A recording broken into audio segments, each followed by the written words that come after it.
तो सबसे बड़ा विषय है आज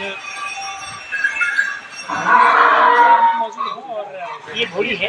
क्या नाम है बेटा इसका? काली है। काली काली नाम है। काली ने एक बच्चे को जन्म दिया है। काली की बच्ची क्या है? घोड़ी है कि कुकुरा है? खच्चर खच्चर खच्चर पैदा हुआ है। अच्छी बात है। घोड़ी से इस बार खच्चर पैदा हुआ है। क्यों नाराज हो रही है? नाराज मत हो। खच्चर भी अच्छा सब चलिए काम करिए, ठीक है। और बहुत अच्छी घोड़ी है ये।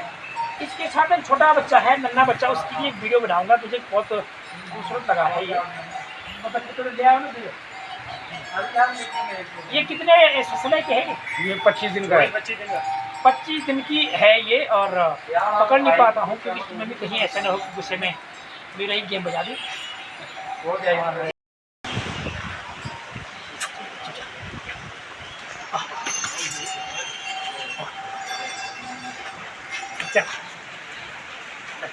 किसका नाम क्या है भाई?